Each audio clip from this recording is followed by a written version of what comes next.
Buenos días a todos y a todas, bienvenidos. Gracias por acompañarnos en este nuevo webinar en el que abordaremos un tema de gran interés y relevancia para la salud, la microbiota intestinal. Hoy tenemos el honor de contar con la doctora Cristina Barnadas, doctora en Alimentación y Nutrición por la Universidad de Barcelona, especializada en nutrición clínica y patología digestiva. A lo largo de su trayectoria, acompaña a personas a transformar su salud desde un enfoque integrador, donde la alimentación, la psiconutrición y el estilo de vida juegan un papel clave. Durante esta sesión, la doctora Barnadas nos explicará por qué la microbiota intestinal se considera un órgano esencial, cómo influye en el sistema digestivo, inmunológico y en el equilibrio emocional, y qué estrategias podemos aplicar para mantenerla en buen estado a través de la alimentación, el descanso, la actividad física y otros hábitos cotidianos. Doctora Barnadas, bienvenida y muchas gracias por estar hoy con nosotros. Le cedo la palabra. Buenos días, ¿me oyen bien? Ahora sí. Perfecto. Muy buenos días. Gracias, Paula, por la presentación. Hoy vamos a hablar de un universo de vida que reside dentro de nosotros y que es clave para un equilibrio general de nuestra salud. A diario trato pacientes con desequilibrios de la microbiota intestinal y deben saber que en la mayor parte de los casos esos desequilibrios se deben a un estilo de vida desfavorable.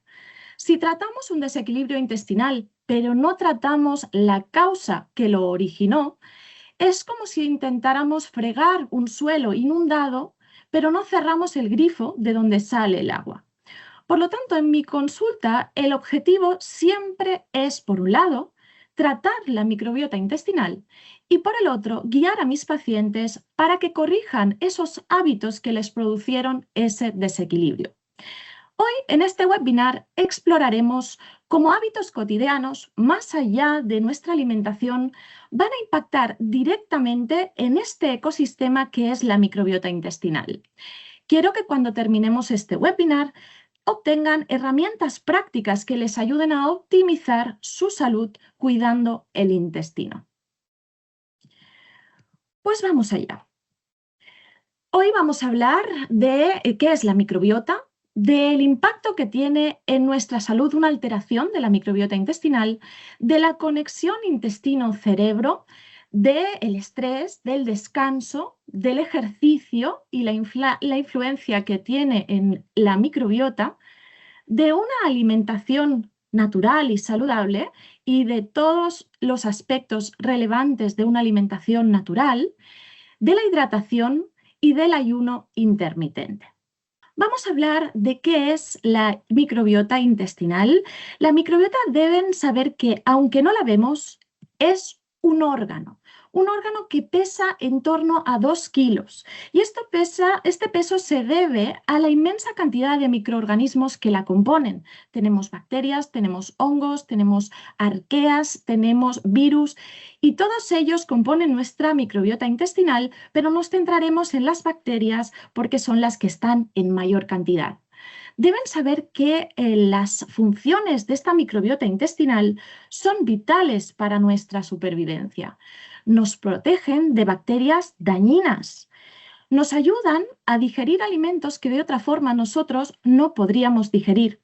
Nos ayudan a producir vitaminas, como vitaminas del grupo B o la vitamina K, que nosotros por sí solos no podríamos producir, y es esencial para el equilibrio de nuestro sistema inmunitario, por lo tanto, nuestras defensas. Cuando una microbiota intestinal está en equilibrio, es diversa y se llama que está en estado de eubiosis, que es una piedra angular de nuestra salud. El problema viene cuando esta microbiota intestinal se desequilibra y ese desequilibrio se llama disbiosis intestinal. ¿Y qué nos produce una alteración de la microbiota intestinal? Pues vamos a empezar por lo más obvio. Una disbiosis es un aumento, una reducción o una alteración de la cantidad o diversidad de las bacterias intestinales. Y Empecemos por los problemas digestivos, que son los más obvios que nos va a provocar. Una disbiosis intestinal va a provocar hinchazón abdominal, gases, inflamación abdominal, diarreas, estreñimiento, puede producir eructos, hay personas que tienen reflujos, pero no solo va a afectar a nivel digestivo, sino también a nivel metabólico, porque la microbiota intestinal influye en la forma que tiene nuestro organismo de obtener la energía de los alimentos que consumimos. Por lo tanto, está relacionada con aumentos o bajadas de peso, con cansancio, con debilidad. Y también está muy relacionada con los estados hormonales, está relacionada con enfermedades de tiroides como el hipotiroidismo, con alteraciones de los ciclos menstruales y con el aumento de los síntomas de la menopausia. Como les he comentado antes, también está relacionada con el sistema inmunitario. Por lo tanto, está muy vinculada a enfermedades autoinmunitarias, alergias, asmas, pero también con la salud de la piel. Vienen pacientes a consulta con alteraciones dérmicas, de acné, dermatitis, eczemas, que también están relacionadas con alteraciones de la microbiota intestinal. Y lo más interesante, está muy conectada con el estado mental. Una alteración de la microbiota intestinal nos puede producir alteraciones del estado de ánimo, entre ellos ansiedades, depresiones, con lo cual vamos a empezar a trabajar con esos factores del estilo de vida que componen y modulan nuestra microbiota intestinal. Como les comentaba, hay una conexión directa intestino-cerebro. Esa comunicación es una comunicación bidireccional a través de un nervio que se llama el nervio vago. Bidireccional implica que el estado del intestino va a afectar al cerebro y el estado cerebral va a afectar al intestino. Y esta conexión va a ser gracias a hormonas y neurotransmisores. Seguro que han oído hablar de la serotonina, esa hormona del bienestar. Esta serotonina es una hormona que está relacionada con el estado de ánimo, está relacionada con los ciclos del sueño y también con la sensación de apetito. Pues deben saber que esta serotonina está producida en el 90% en el intestino. Una microbiota intestinal alterada es normal que altere la producción de serotonina y por lo tanto explica en parte que una alteración a nivel intestinal y de nuestra microbiota afecte a nuestro estado de salud mental. Por otro lado, el estrés, que nos secreta esta hormona, el cortisol, tan famosa y tan vinculada al estrés. El estrés puntual es incluso saludable. Por ejemplo, si corremos a buscar el autobús porque se nos escapa, tenemos un pico de cortisol e incluso eso es saludable. El problema nos viene cuando tenemos niveles sostenidos de cortisol, niveles elevados de cortisol en el cuerpo y constantes, cuando estamos continuamente en estado de alerta, continuamente con estados de estrés elevados, porque eso va a alterar nuestra barrera intestinal, va a afectar nuestro revestimiento intestinal y va a producir lo que se llama permeabilidad intestinal, en realidad hiperpermeabilidad intestinal.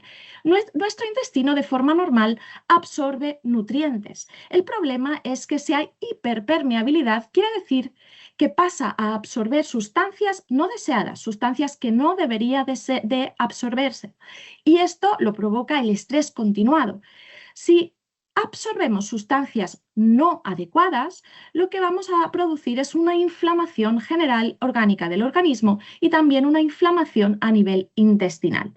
Con lo cual, para que lo entiendan de una forma muy sencilla, el estrés genera cortisol, un elevado nivel de cortisol va a inflamar las paredes intestinales y esas paredes intestinales van a absorber sustancias no deseadas que a la vez van a generar inflamación. Es decir, que es un ciclo vicioso, un círculo vicioso. Con lo cual tenemos que trabajar el estrés. El estrés es la enfermedad del siglo XXI. Tenemos que aprender a parar. No podemos ir al ritmo que vamos a día de hoy. Tenemos que incluir técnicas de relajación. Podemos incluir respiraciones profundas diarias o meditaciones guiadas. De hecho, la primera herramienta que les voy a dar va a ser que incluyan 5 minutos de una meditación guiada todas las mañanas antes de levantarse de la cama. Esto va a conectar con una relajación que les va a permitir iniciar un día de forma más saludable. El segundo factor del estilo de vida que nos va a afectar negativamente va a ser el no descanso, el no dormir correctamente. Y además, el sueño es, en la mayor parte de los casos, es el más subestimado, al que no se le da tanta importancia. Duermo un poco si me da tiempo y si no, no duermo, ¿no? Pues el sueño no es opcional, el sueño no es un lujo. Hay que dormir, hay que descansar. Durante la noche, cuando dormimos, el cuerpo se repara, el cuerpo se regenera y sobre todo el intestino. Se reducen los niveles de cortisol y por lo tanto el intestino se desinflama, pero que además cuando dormimos secretamos la hormona melatonina. Es una hormona que es antioxidante para las células intestinales y que solo se secreta cuando estamos durmiendo y en la oscuridad. Por lo tanto, es importante que dormamos a oscuras. Hay que dormir correctamente porque no dormir nos genera inflamación y una alteración de la microbiota intestinal. Intentemos dormir esas 8 horas, pero no solo es importante dormir las horas adecuadas, sino dormir de calidad. Y una cosa que nos está estropeando muchísimo la calidad del sueño son las pantallas, los móviles. Estar con el móvil las 2 últimas horas antes de irnos a dormir nos afecta el sueño, nos altera, nos estimula y nos daña esa profundidad de sueño que necesitamos para que el cuerpo se repare, se regenere. Por lo tanto, ahí va mi segundo consejo. No tocar el móvil a partir de las 9 de la noche. Intentar dejarlo las 2 horas antes de irnos a dormir. Vamos a seguir con el ejercicio, porque el ejercicio en la mayoría de los casos se asocia a quemar calorías, se asocia al aumento de la masa muscular, pero debemos de saber que es una forma de comunicación con el intestino. Durante el ejercicio, y si es de forma regular, el cortisol baja y se reducen los niveles de estrés. Por lo tanto, se rebaja la inflamación del cuerpo y también de nuestro intestino. A la vez, el ejercicio aumenta la diversidad bacteriana. Como les he comentado cuando les hablaba del estado de eubiosis, el estado de equilibrio de la microbiota intestinal, un aumento de la diversidad bacteriana quiere decir que hay mayor cantidad de bacterias y en mayor tipo de bacterias diversas que van a ser mucho más saludables para nuestro intestino, porque el ejercicio lo que hace es promover bacterias saludables que a la vez van a generar agentes antiinflamatorios, de los que voy a hablar un poquito más adelante. Nuestro cuerpo está hecho para moverse. Es importante que nos activemos. Tenemos vidas muy sedentarias y les voy a dar un dato. Hacer 1 hora de gimnasio, aunque sea CrossFit, al día, 1 hora al día de gimnasio todos los días de la semana, si el resto de las 23 horas del día no hacemos nada, estamos sentados, se considera que somos personas sedentarias. Es decir, aunque hagamos 1 hora de actividad intensa al día, todos los días de la semana, vamos a ser personas sedentarias porque el cuerpo requiere movimiento. Con lo cual les voy a pedir que suban y bajen escaleras, que vayan a los sitios andando, si van en metro o en autobús, que bajen una parada antes y caminen. Y también se ha oído hablar últimamente de una forma de movimiento que es el snack de movimiento, que es incluir cada hora 1 minuto de ejercicio. Por ejemplo, cada hora intentar levantarse y aunque sea ir a hacer un pipí o ir a buscar un vaso de agua o hacer 1 minuto de sentadillas si tenemos tiempo. La cuestión, movimiento. El cuerpo está hecho para moverse y el ejercicio mejora la microbiota intestinal. Y por supuesto, cómo no, vamos a hablar de la alimentación, que es el factor que más influye en la microbiota intestinal. Seguro que han oído hablar de la dieta antiinflamatoria porque son términos que se han oído hablar muchas veces últimamente, pero una alimentación antiinflamatoria se asemeja muchísimo a lo que es una alimentación mediterránea tradicional. Pues bien, una alimentación antiinflamatoria busca que potenciemos alimentos naturales, alimentos reales, alimentos sin etiquetas ni listas de ingredientes. Una manzana es una manzana, no tiene lista de ingredientes. Unas espinacas son unas espinacas y no tienen lista de ingredientes. Vamos a potenciar alimentos que nos desinflamen y a la vez vamos a rebajar productos que nos van a inflamar. Cuando queremos potenciar alimentos reales, vamos a potenciar alimentos ricos en fibras, ricos en grasas saludables y ricos en antioxidantes. Y a la vez vamos a evitar productos ultraprocesados. Cuando hablo de ultraprocesados me refiero a productos de la industria alimentaria llenos de aditivos, llenos de conservantes, azúcares refinados y grasas no saludables que nos van a inflamar el intestino y nos van a alterar la microbiota intestinal. Por supuesto, no se trata de hacer una alimentación perfecta, ni muchísimo menos.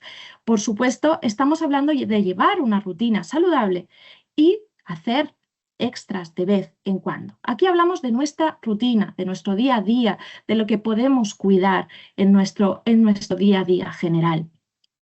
Con lo cual, nuestra alimentación tiene que ser a base de productos frescos, productos de temporada, tiene que ser variada y muy equilibrada para intentar potenciar todos esos efectos de una alimentación antiinflamatoria. Y vamos a profundizar en esta alimentación antiinflamatoria, donde vamos a hablar primero de las grasas saludables. Hablaré de las grasas, sobre todo grasas omega 3. Habréis oído hablar en múltiples ocasiones del omega 3, pero deben saber que todos consumimos bajos niveles de omega 3 con nuestra alimentación y los podemos potenciar con nuestra alimentación. A veces hay que buscar suplementación, pero no siempre. Si cubrimos una buena alimentación con gran cantidad de omega 3, no haría falta la suplementación. ¿Dónde tenemos alimentos que contengan omega 3? Los tenemos en el pescado azul. Los tenemos en el pescado azul, sobre todo pequeño, como las sardinas, como la caballa, el arenque, el bonquerón, que son pescados azules con muchas grasas saludables y que a la vez no tienen esos metales pesados que puede contener el atún o el emperador, que son pescados muy grandes que han tenido mucho tiempo de acumulación de metales pesados. También los frutos secos, como las nueces, las semillas, la chía, el lino, también van a aportar omega 3. Por lo tanto, vamos a intentar incorporar un pescado azul diariamente a nuestra alimentación y vamos a incorporar un puñadito de frutos secos naturales cada día. También podemos incorporar una cucharadita de semillas, de chía, de lino, de sésamo en nuestra alimentación. Por otro lado, tenemos los antioxidantes. Los antioxidantes son pequeños escudos para nuestras células intestinales. Así como el omega 3 actúa calmando la inflamación de nuestro intestino, los antioxidantes lo que hacen es protegernos del estrés y de la oxidación, proteger nuestras células intestinales de esa oxidación. Y los antioxidantes los vamos a encontrar en los vegetales, en frutas, en verduras, frutos rojos como los arándanos, los cítricos, las uvas y el té verde, que también es un maravilloso antioxidante. Pues bien, aquí les pongo el reto de intentar incorporar todos los días una fruta y una verdura diferentes. Y si puede ser, de colores diferentes. Ahí va a ser como vamos a aportar variedad, colores que a la vez nos van a aportar diferentes nutrientes para hacer una alimentación mucho más completa.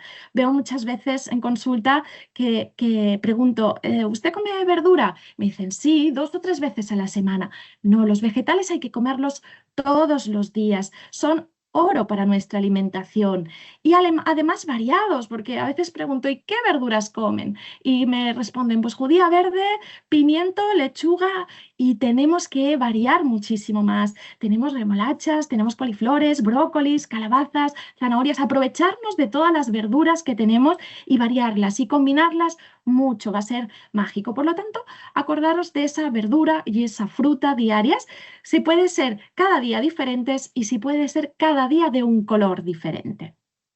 Por otro lado, no nos podemos olvidar de los gigantes que tenemos en la cocina, los pequeños gigantes de la cocina, las especias y las hierbas aromáticas. Las especias son potentes agentes antiinflamatorios que podemos incluir cada día en nuestra alimentación.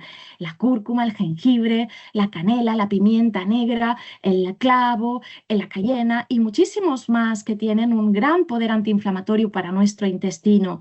Y las hierbas aromáticas, que además de dar sabor a nuestros platos, lo que hacen es que tienen propiedades antiinflamatorias y antibacterianas. Aquí les voy a pedir intentar incluir una especia o hierba aromática todos los días diferente. Cada día una diferente, porque hay personas que consumen mucha cúrcuma, pero cada día tenemos que intentar que haya variedad e incluir diferentes especies y hierbas aromáticas, que va a ser así como vamos a potenciar esos beneficios que tienen todas ellas. Y ahora quiero que se imaginen que nuestro intestino es un jardín, y así lo vamos a entender muy, muy bien. Un jardín, para estar saludable, requiere un fertilizante. Y para que esté bien florido, tenga sus flores, sus plantas, sus árboles, va a requerir ciertos pasos que van a hacer que este intestino esté lo más saludable posible. Pues bien, un intestino o un jardín saludable requiere ese fertilizante. En nuestro caso, en el intestino, ese fertilizante van a ser alimentos prebióticos. Los alimentos prebióticos tienen una fibra que nosotros no podemos digerir, pero que alimenta a nuestras bacterias saludables. Nuestras bacterias intestinales fermentan las fibras que nosotros consumimos y de ella generan sustancias antiinflamatorias, con lo cual la fibra de nuestra alimentación alimenta a las bacterias de nuestro intestino y produce sustancias antiinflamatorias que nos van a aportar bienestar. Y estas fibras las podemos aportar de muchísimos vegetales, de los ajos, de las cebollas, los espárragos, alcachofas, puerros, algunos cereales como la avena o la cebada, de las legumbres, del plátano verde, de las peras y las manzanas, y también de hervir patata, boniato o arroz, dejarlo enfriar el día anterior y que pase unas horas en nevera, donde vamos a obtener ese almidón resistente. El almidón resistente también es una fibra prebiótica absolutamente saludable para nuestro intestino. Y si nuestros prebióticos son esos fertilizantes, también necesitamos semillas para plantar en ese jardín. En este caso son los probióticos. Los probióticos son microorganismos vivos que van a ayudar a repoblar y a diversificar nuestras bacterias intestinales. Estos probióticos los vamos a tener de yogur, de kefir, de coles fermentadas como el kimchi, como el chucrut, de soja fermentada como el miso, como el tempeh, y de la kombucha. La kombucha es el té negro fermentado. Algunos de los nombres nos parecerán un poco extraños, pero no son difíciles de encontrar y podríamos empezar con pequeños pasos, como por ejemplo incluir un kefir al día en nuestra alimentación, o incluir un vasito de kombucha en nuestra alimentación, que ya os digo que ahora está incluso en los bares, porque cada vez se está teniendo más conciencia del aporte saludable que tiene esta kombucha, ¿no? A veces me preguntan, ¿y qué puedo beber cuando voy a un bar? Pues es una muy buena opción tomar una kombucha para salir de un vasito de agua, ¿no? Y es una opción muy, muy saludable. Cuanto más variemos este tipo de productos y más los incorporemos en nuestra alimentación, potenciaremos estos probióticos naturales. Tenemos ese fertilizante que son las fibras prebióticas, tenemos esos probióticos que son esas bacterias saludables que van a alimentarse de las fibras, pero el verdadero regalo de este proceso van a ser los posbióticos. Los posbióticos no son alimentos en sí, sino que son sustancias producidas por nuestras bacterias cuando fermentan las fibras que nosotros les damos con nuestra alimentación. Y el más importante es el butirato. El butirato es un agente antiinflamatorio producido por nuestras bacterias intestinales y deben saber que es clave para nuestra salud intestinal. Es fuente principal de energía de nuestro intestino grueso, del colon, y además es un potente agente antiinflamatorio. Por lo tanto, es esencial producir ese butirato para la salud de nuestro intestino. No nos podemos olvidar de la hidratación, el agua, las infusiones. Hay personas que beben muy poquita agua y es esencial para nuestro tránsito intestinal. Una persona que padece de estreñimiento, a veces incluyendo más hidratación, ya soluciona el problema. Y es que la hidratación es esencial.